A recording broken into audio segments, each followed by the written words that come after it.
Bonjour, bonjour, peuple gabonais, shalom, shalom à tous. 30 août 2023, une date inoubliable pour le peuple gabonais, une date inoubliable pour notre nation, le Gabon, que nous avons appelée coup de libération. Nous voulons rendre grâce à Dieu pour le CTRI, nous voulons rendre grâce à Dieu pour notre président de la transition, président de la République, chef de l'État, son Excellence, Bis Clotaire Olivier Nguema, notre Josué. C'est pour ça que nous avons besoin de comprendre dans quel temps nous sommes, dans quel temps prophétique nous sommes, pour bien comprendre et pouvoir posséder le Gabon et pouvoir vivre les prophéties attachées au Gabon. La plus grande des prophéties, c'est notre hymne national, la Concorde. Certains me diront, est-ce que Georges Damas Saleka, il était prophète, il était pasteur ou prêtre? Non. Mais la parole de Dieu nous dit, dans le livre de Job, chapitre 33, verset 14, 15, Dieu parle tantôt d'une manière, tantôt d'une autre. Et bien sûr, nous voyons dans le livre Nombre 22, à partir du verset 30, qu'il y a un âme qui a parlé. Donc Dieu peut nous envoyer des messages de n'importe quelle manière que ce soit. Ainsi, notre hymne national est une grande prophétie. Et pour comprendre cette prophétie, pour qu'elle s'accomplisse, Dieu met ses instruments, Dieu met ses serviteurs. Aujourd'hui, dans ce sens précis, nous avons Josué. C'est qui Josué? Josué, c'est le successeur de Moïse.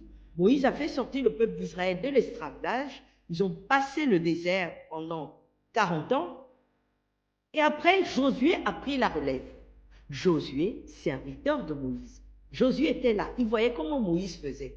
Donc, il avait acquis une manière de faire, une manière de se comporter et surtout une manière de comprendre les directives de Dieu. Et Josué est celui qui est à la fin du désert, celui qui détermine la fin du désert par une situation géographique qu'on appelle le Jourdain. Le Jourdain, c'est une rivière, et cette rivière, le peuple d'Israël devait passer par cette rivière et pour rentrer à Canaan, le pays où le lait et le miel coulent. Josué a une mission. C'est une mission de conquérir et de distribuer la terre au peuple d'Israël. Et cette terre était occupée par des géants, par des méchants, par des sorciers, par des idolâtres. Le peuple d'Israël devait posséder tout Canaan. Il y avait des montagnes infanticides. Mais Dieu avait sélectionné ceux qui devaient rentrer à Canaan avec Josué. Josué n'est pas rentré à Canaan avec n'importe qui. Parce que les vieilles habitudes ne rentrent pas à Canaan. Les vieux comportements ne rentrent pas à Canaan. Il y a une sélection spirituelle, surnaturelle, qui se fait au niveau du Jourdain. Nous devons bien comprendre cela. Parce que Josué rentre dans la conquête. On ne rentre pas dans la conquête avec les vieilles habitudes, parce que nous voyons dans la Bible qu'il y a eu la bataille de Haï. Haï, Israël devait gagner le combat. Mais parce que les gens avaient les vieilles habitudes, Israël n'a pas gagné le combat. Il a été battu. Donc pour posséder Canaan, Josué a besoin des gens qui comprennent que le passé est passé et qu'il y a des nouveaux comportements à avoir pour posséder Canaan. Parce que même notre hymne national dit que pour que le Gabon aille vers la félicité, il faut chasser les sorciers, les trompeurs qui sèment le poison et répandent la peur, la méchanceté, faire du mal aux autres, la jalousie et autres, l'égocentrisme, l'égoïsme. Ce sont les images de la sorcellerie. Donc nous devons détruire cela, chasser cela, nous accorder avec la parole de Dieu. Nous sommes à un temps prophétique où Josué a besoin de ses lieutenants pour la conquête. Notre pays a voulu nous être arrachés par tous les moyens que ce soit. On a voulu nous assujettir, le peuple gabonais, et être même presque étrangers dans notre nation. Nous voulons reprendre, reposséder notre économie, notre commerce, notre agriculture, nos finances, nos mines, nos trésors, le pétrole. Dieu nous a donné un pays merveilleux. un pays là où le lait et le miel coulent. Mais ce n'est pas n'importe qui peut aider Josué à posséder cela.